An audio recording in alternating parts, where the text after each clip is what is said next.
All right, having more than one dog means having more than one dog hiking backpack. So today I'm going to be comparing the 3 different kinds of dog packs that I've purchased, and they're all at 3 fairly different price points. Disclaimer, I bought all these products myself. I was not sponsored in any way by any of the companies. If they wanted to, that would be cool, but they didn't, so yeah, no sponsorships here. This is all just my reviews. We'll be reviewing these bags in order from their price level, lowest to highest. And first up is the Pettom Dog Hiking Harness Backpack. I've already reviewed this once in a previous YouTube video, but it is definitely still relevant here as I'm still using it and have other bags to compare it with. Next is the Ruffwear Approach Dog Backpack. I got mine at REI, but you can also get it on Amazon. Lastly, at the high end of dog hiking backpacks that you can get, we have got the Groundbird Gear Rample Trekking Pack with tailor-made harness. Whew, that was a lot to say. I will be covering the following features on these bags in the video. Please excuse me while I read off my script. Pockets, capacity, ring loops and gear straps, body straps and adjustability, detachability, material, weight, notable extras, and finally, the price point. That is really hard to do. Price point. In the end, I'll recommend which bag I liked the best and my thoughts on the others. While the first 2 have 4 pockets total, Pettoms are laid out a bit differently, with the main pocket being on top and the side pockets being on the sides. Ruffwear put their side pockets on top, kind of like the brain on a human backpack. I think I like Ruffwear's pack a bit more because whenever the Pettom bag is full, getting in and out of these side compartments seems to be a little more difficult. They don't stretch very well. Whereas on the Ruffwear pack, it's right on top. There's no extra like weight being pulled anyway on it, so it opens and closes like much easier. The Groundbird pack only has 2 pockets as opposed to the 4 on the other ones, and theirs are roll top. And then it buckles down right on the sides. But since they are roll top and they have the Velcro at the top, that lack of seams that these ones have, you know, to hold their zippers on, this doesn't let any water through, whereas this definitely does. It's not a lot, but gear will get wet in this, and it has not gotten wet in this. Next up, we've got capacity. The Pettom's maximum capacity on their medium-sized bag is listed at 14 liters, whereas the Ruffwear medium-sized pack is listed at 14.5. When packing the bag, it does seem to be a bit easier to use the Ruffwear's pack, and I do believe that is because they put the majority of their capacity space in the main pocket. So Ruffwear seems to have more usable literage space. Is that a word? Literage? I don't know. It's a word now. Now, Groundbird has multiple different saddlebag sizes for you to choose from, regardless of the harness size that you have made. And I say harness size because you can't order like a small, medium, or large. It's custom tailored. But the bags come in multiple different sizes for you to choose from. So the medium saddlebags that I went for Stella's bag carry 32 cups of kibble, which translates through my Google as to about 7.5 liters. I thought that might not be enough. After all, that's like, you know, just over half of the other 2 bags. So I was a little concerned that it might not be able to fit all of the gear. The opposite seems to be true. I thought I wasn't going to have enough space in this bag, but the real problem was that I had way too much room in the other bags. Imagine if you had your backpack on and, you know, a third of it was just empty. Wouldn't you want to just switch to a smaller bag? Next up are ring loops and gear straps. The Pettom and the Ruffwear pack both have the ribbon style gear attachments. These were some of the first features I looked at when getting a bag, as they're really good for attaching on extra gear, like clipping on her food or water bowl, cinching down an extra blanket, her rain jacket if it got wet, things like that. Although you would need a bungee cord or zip tie, something to be able to attach the gear onto these if it doesn't already have a clip like her bowls do. I'd say it's a tie between the 2 bags. However, for the Groundbird pack, instead of having those ribbon loops on the side, it has a single bungee system up top, and it is fully adjustable with this beautiful little clippy guy. These work just as well as the ribbon straps, with a very small fraction of the weight added to the bag in order to have them. And I don't even have to bring an extra bungee cable, because it is a bungee cable. Next up, body straps and adjustability. All of the bags have built-in adjustability straps so that you can change the bag to more comfortably fit your dog, move the chest pieces higher or lower. extend the rib cage more, tighten around the waist. However, the Pettom straps are a lot more cushioned, and I think that could make a pretty big difference to your dog. It could go one of two ways. Either the extra cushioning will be really great for your dog because, I mean, it's extra cushioning. It's very soft, it's plush, it's comfortable, but it's also just more material that could possibly be rubbing on your dog. I haven't noticed much rubbing on either of the dogs with this pack, so far for them, it's working well. I do think I like the plushness of the Pettom pads a bit more than the Ruffwear, which doesn't seem to have much padding at all. It's got, you know, just regular fabric up against here, but there's nothing really plush or extra soft about it. I do like how the packs attach to the straps on the Ruffwear more than the Pettom. On the Ruffwear, they have the little buckle straps here, which can just clip on nicely. And on the Pettom, it has the Velcro, which is just a little irritating and kind of hard to get together. The Groundbird Gear pack has its own strap completely for the saddlebag, so it doesn't attach to the harness other than on top. In terms of adjustability, the Groundbird Gear bag definitely comes out on top just due to the fact that it is already 100% tailored and customized to the exact measurements of your dog. I don't know how anything else could even possibly come closer. Since it's measured to your dog right from the start, there's absolutely zero rubbing, perfect amount of plush. There's definitely actual plush under here, unlike the Ruffwear pack, which does not really seem to have anything at all whatsoever. The edges are this very luxurious feeling, soft, durable, plush, like, they just feel very nice, honestly, and they're nowhere near where her armpits are. Zero rub.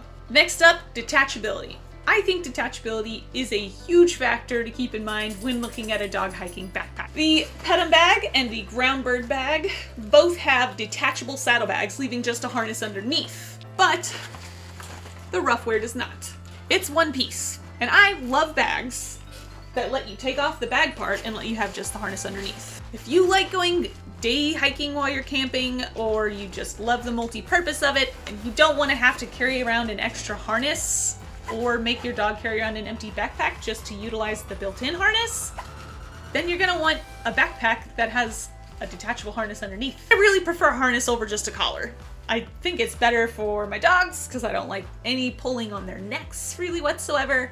The Groundbird's on its detachability is definitely still better than the Pettom's though, just on how fast it detaches. The harness underneath is also a lot smaller than the Pettom's. The D-rings and handles. All of the bags have fairly sturdy D-ring hookups for your leash attachment, but the Ruffwear and Pettom both have these extra backup leash attachments.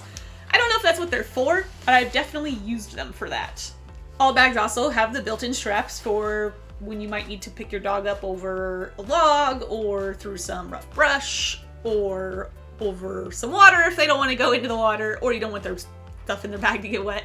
Holding them in place and doing so very easily without choking them, it's a very nice thing to have. The Ruffwear and Pettom both utilize a single vertical carrying strap. Groundbird Gear utilizes a double strap feature, which I think is more comfortable for the dog. Also makes removing the saddlebags easier. Moving on to material.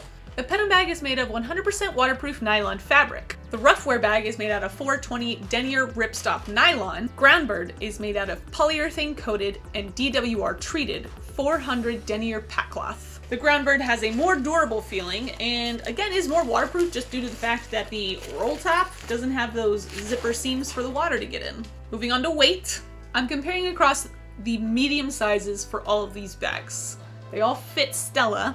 They all fit her well, so I think it's fair to compare their weights evenly against each other in this way. The Pettom bag is 1 pound 14 ounces. The Ruffwear bag is 1 pound 1 ounce, and the Groundbird Gear bag is 1 pound flat.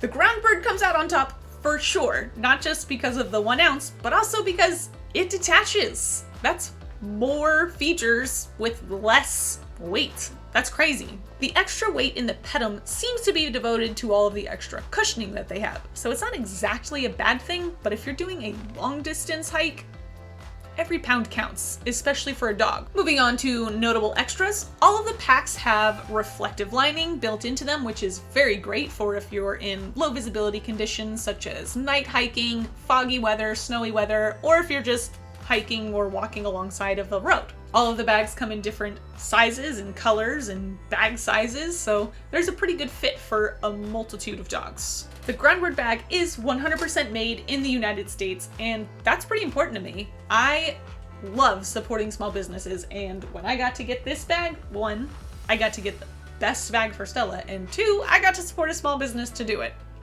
Perfect. The other two bags are made overseas. And finally, our last talking point, price point. As of filming this, the Pettom bag is available on Amazon for $29.99. When I bought mine, it was $45. The Ruffwear bag is a little bit more expensive at $75.95, and that is at both REI and Amazon. Though I highly recommend REI for their amazing return policy should you ever need it. The Groundbird Gear bag is definitely the most expensive, but to me was worth absolutely every single penny that I put into it. I bought it fully customized and tailored to my dog's exact measurements for $280. I know that price scares a lot of people, and if you just go for occasional hikes with your dog, nothing really long distance, you're really not going that often, this probably isn't the bag for you. However, I think it's the same as selecting gear for yourself. Would you want a bag that mostly fits you, but after long hours is rubbing, chafing, feels extra uncomfortable or heavy? Or would you be willing to save up and spend a little bit of extra money so that you can have a nice bag that doesn't rub on your shoulders, that doesn't feel like it's hurting your back, that fits properly, and that's lighter weight, not to mention having the exact features that you want on it? That's what I asked myself, and that's why I bought this bag. It really couldn't have been clearer, especially since we're doing a thru hike. Not only do I need fairly good gear to accomplish this thru hike, Stella needs good gear. So which is the best bag? If price is a big issue for you, then let's just look at the first two. The Pettom Dog Hiking Harness Backpack and the Ruffwear Approach Dog Pack. Both of these bags seem fairly neck and neck, both with their own strengths and weaknesses. Overall, my favorite part of the Pettom Dog Pack is the detachability of the saddlebags from the harness and the comfort of the straps. For the Ruffwear, it's the fact that it's more lightweight and its saddlebags seem to be distributed more appropriately. It's easiest to use its big main pack, whereas the Ruffwear pack, I don't know, I think they split up the space strangely between the pockets. Okay, but which one's the winner? At less than half the price of the Ruffwear, and at this point, a third of the price, I was really leaning towards Pettom coming out on top as the winner, just due to that huge price difference and the fact that the Pettom still has the detachability. However, there was one thing that changed my mind on that. Yeah, it broke. Ben and I had been using that bag about once a week for small hikes around where we live. We had put on about 40 to 50 miles total on it when we were out for a long hike, and one hard pull and it snapped.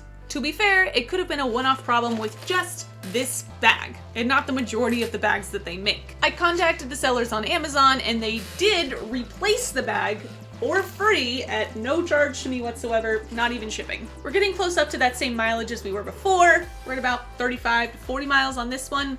So only time will tell if it really is a problem with this bag or if it was just a one-off problem that they fixed. In the end, if you're just looking for a bag that works, going out on a couple day hikes or a single overnighter, you don't want to spend a ton of money, then go ahead and get the Pettom bag. It works great, and even though mine broke, the company stood behind it and replaced it completely. I think that says something. If you're willing to spend a little more on your gear and don't care as much about detachability, then get the Ruffwear. It's the bag that Stella and I used on our last long hike, and it worked fairly well. It did cause a little bit of rubbing behind her armpits. So yeah, if you want to get the best bag possible, you're doing lots of hiking, or you're planning a thru hike, or a multi-week adventure, you're gonna want to get the best bag you can for your best friend, and that's Groundbird Gear. Not only is it my favorite, but it's Stella's favorite. It's custom fit to her. It's ultra light, watertight, sturdy, American made, and I know I've said it multiple times, but it's custom fit to her. I had to measure her with the tape measure in multiple places and make sure I didn't mess them up and send them into somewhere where someone took those and actually did all of the work to make sure that this bag was customized to her measurements. It's precise down to her chest shape. It's like the difference between going to the store and just buying a suit or going to a store and having it tailored to you. The tailored one is going to be far better than the one you picked up off the rack. It might be close, but it's just not right. All right, thank you for watching. Good luck on your bag search. Do you already have a bag that works really well? Or have you found some bags that don't work out very well? There are a ton of bags out there, far more than I could ever afford to purchase and test for every single one of you. So if you have a good bag or know of a bad bag, talk about them below in the comments. Help someone else figure out what bag they need to get for their dog. Thanks for watching. Have a great day, and don't forget to reapply your sunscreen.